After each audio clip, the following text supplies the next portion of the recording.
J'ai toujours considéré la psychanalyse comme un laboratoire. Par la parole, par le silence, par la fréquence des séances, leur régularité, il se passe dans l'espace du cabinet quelque chose comme l'équivalent de réactions chimiques.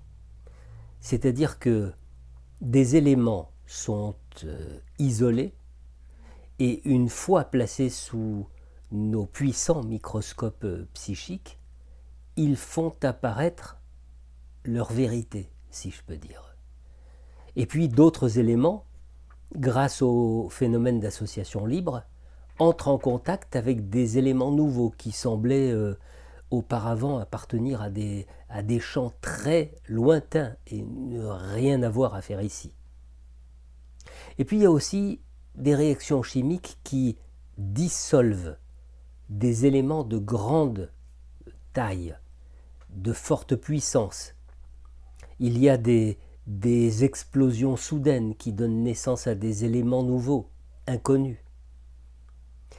Vivre une psychanalyse, tout comme accompagner un analysant dans son voyage analytique, c'est un peu comme vivre ce que nous donnent à voir ces documentaires qui racontent la naissance et l'évolution de la planète qui nous porte.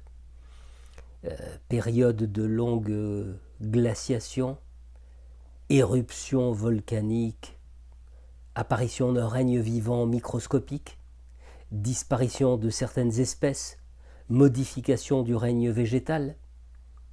À certains moments, un fabuleux travail d'adaptation, et à d'autres moments, les fruits presque miraculeux et souvent bousculants d'un puissant désir qui surgit.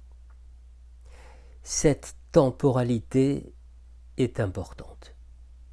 Depuis quasiment le début de ma pratique, et mon cadrage y est évidemment pour quelque chose, la moitié de ma patientèle adhère à l'idée, à la recommandation selon laquelle une analyse entre 2 et 4 fois par semaine produit évidemment des résultats autrement plus riches qu'une analyse vécue à un rythme hebdomadaire. Alors, je sais que j'ai déjà répondu aux arguments généralement mis en avant par les personnes qui rejettent un tel rythme. Mais, allez, je veux bien me plier une fois de plus à l'exercice. D'abord, l'argument de l'argent.